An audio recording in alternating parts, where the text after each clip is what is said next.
Welcome back to the channel. It's Nathan Payne. Thanks for tuning in. And today we're going to be talking about how to improve sales in real estate business. Check it out because I can't wait to tell you what I got for you.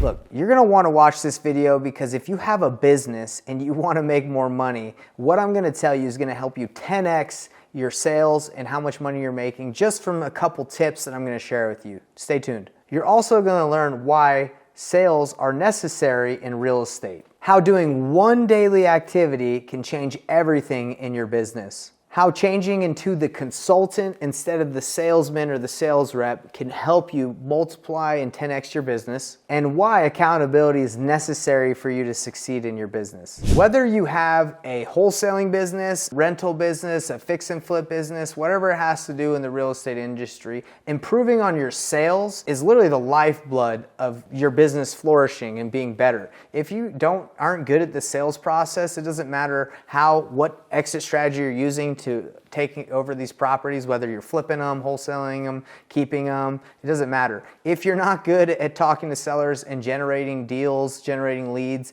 then you're going to struggle. And that's why being really good at this sales process and sales in general for your business is so important. If you get a bunch of leads that you pay for, let's just say you start marketing, you start sending out mailers, you start sending out text messages, cold calling, RVM, pay-per-click, you get a bunch of leads coming in of sellers saying, I want to sell my house, but you don't know how to work with them, you don't know the sales process, you don't know how to make offers, you just screw up all the deals and you make low offers and you don't know how to kind of negotiate or talk with them, you're going to waste a lot of money. And I know because when I first started, I went out and spent a ton of money on marketing because that's what I thought you needed to do. I thought you needed to find motivated seller leads, and once you did, everything was fine.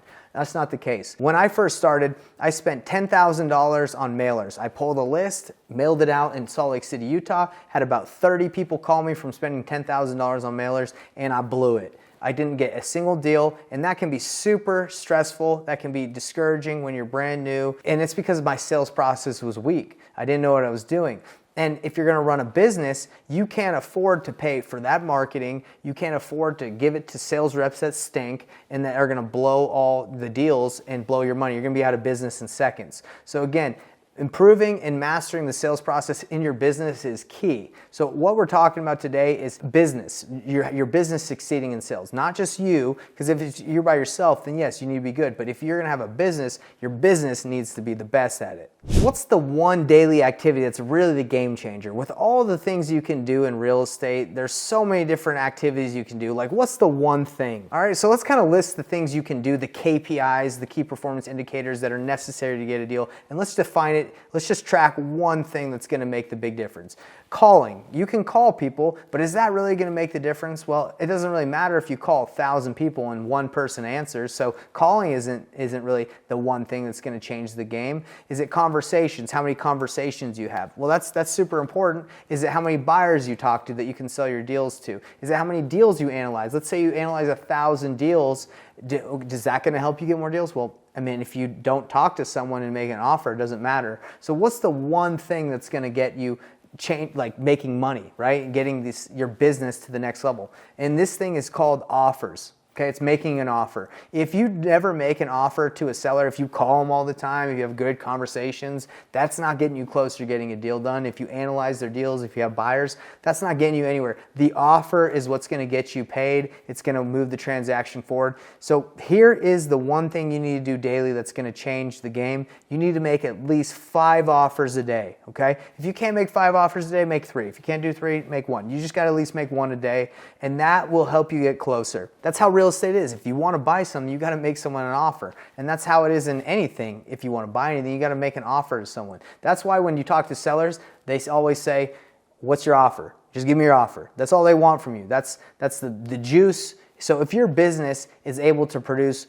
1 offer in your whole business a day, your business stinks. It's not going anywhere. That's why Open Door, OfferPad, all these iBuyers, what were they the best at before they tanked because the market, shifted? They were the best at making offers. That's all they did. Every day they'd send you, I don't know if anybody that's watching this has ever gotten an Open Door offer, but you open it up, it's a letter, it just gives you an offer on your house. Same with, Redfin, all these other ones, OfferPad. They make you offers. If you're not making enough offers in your business, you're not really gonna go anywhere. So that is the one activity out of everything that you feel like is important, that's the most important thing to do, make offers to sellers. So one of the things that helped my company explode and get way better at sales is changing our mentality of how we talk to sellers. Like I told you in the past, I used to be in door-to-door sales and I used to just try and convince people on why my benefits of my product or my service was best for them. Since coming in this industry and in real estate, I've learned that that does not work. You can't just sit in front of someone and convince them to sell your house to you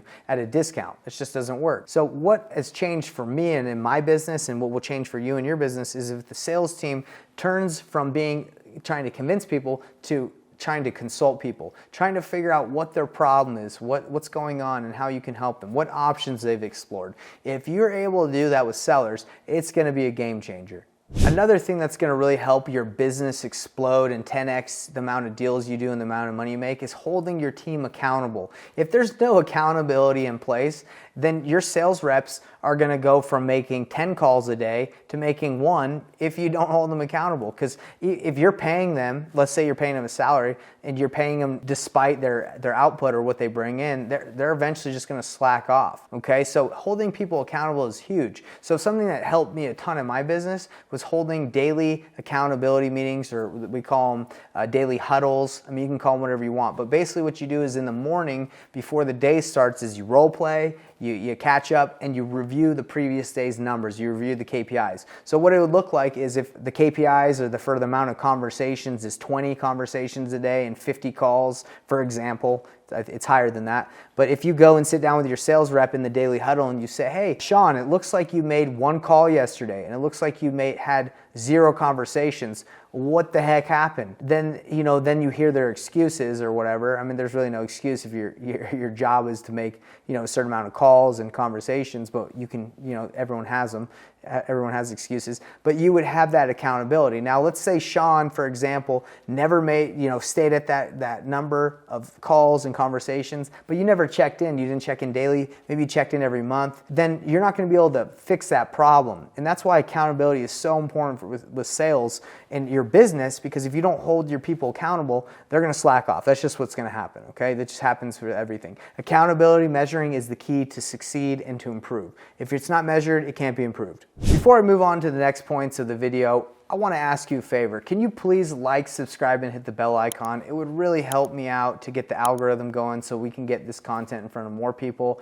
And, again, it would help me out. I appreciate it. So please do that. Take some time to do that, and let's jump right back in. So a way to 10x your business and make way more money in sales is to teach your sales reps the different exit strategies that exist in real estate. Now, if you only have one tool in your tool belt, you're not going to be able to fix a lot. If you only have one arrow in your quiver, you're not going to be able to kill as much or hit as much targets. It's the same thing with real estate. If all you know how to do is wholesale and make low offers, you're not going to get a lot of deals. And that's why training your team how to do all the exit strategies, all the ways that they can make money off of a property is going to help you improve your sales. So let me give you some examples. So let's say a seller wants to sell their house. Their house is worth $200,000. They owe $170,000. There's like a $30,000 difference, and you need for this house to be a house you can wholesale, you need it at $120,000, for example. So you say, Mr. Seller, I know you want $200,000, but your house is really, if you listed it on the market, it'd really be worth like $170,000, and if you list it at that price, you're not even getting $170,000 because you have to pay all the commissions and fees, and I need to be at $120,000. He says, look, the seller says, hey, I owe $170,000. I have to sell it for that. I'm going to lose money.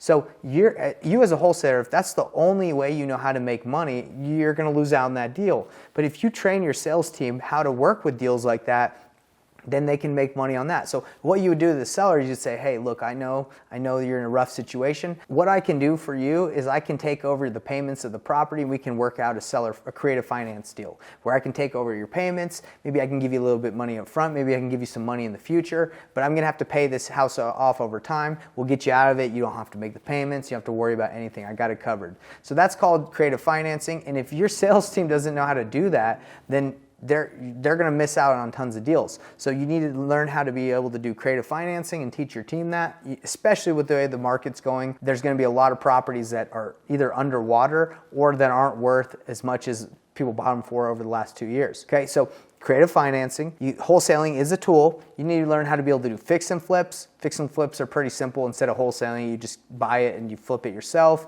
You need to be able to do novations. If you don't know what novations are, you're basically agreeing to list the seller's house for them with a power of attorney or an attorney in fact.